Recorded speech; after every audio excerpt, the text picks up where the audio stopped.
Inside the cavernous, ancient stone halls of the Midgar Royal Spellsword Academy, Alexia yells at Shadow's retreating back, demanding to know his motives after witnessing him effortlessly slaughter a master swordsman.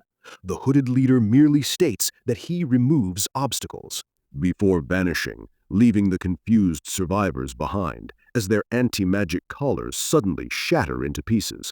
Just as the group begins to recover, their senpai, Nina, rushes in with a cheerful rescue act, only to immediately betray them by chopping Claire in the neck and knocking her cold. Dropping her bubbly persona, the spy stands over the fallen girl and signals the arrival of Zeta and Victoria, confirming that all preparations are complete. The Shadow Garden elites decide to keep Nina deep undercover as a friend rather than recruiting her fully, and despite the double agent's hesitation about using Claire, Zeta carries the unconscious vessel away to begin their irreversible plan. Inside a grand stone chapel within the academy, Zeta lays Cid Kagenou before massive doors, while Victoria and her fanatical cohort rave about attaining immortality and making Lord Shadow a god to justify needing the girl's body.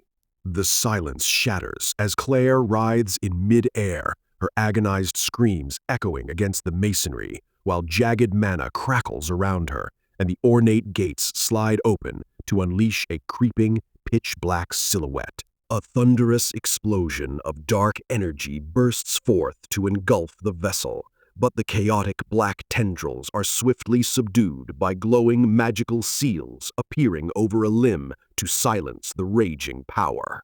Nina excitedly confirms the magic circle's success to the Shadow Garden elites, prompting a solemn Zeta to note they now possess both arms and must wait in the shadows to see if her rebellion against Alpha's path was correct.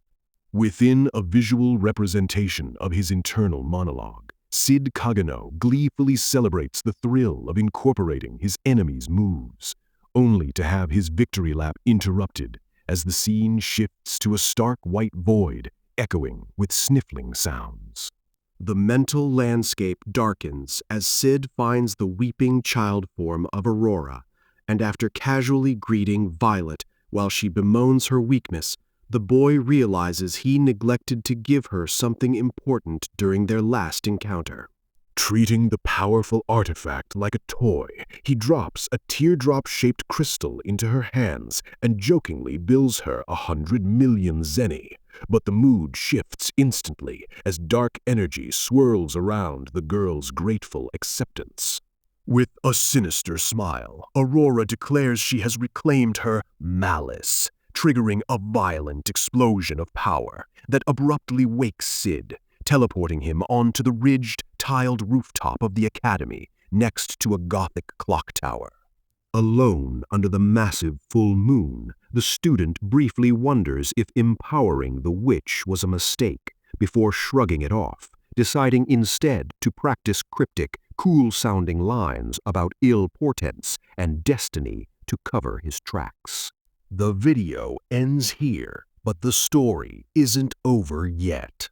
Like the video if you're ready for the next part.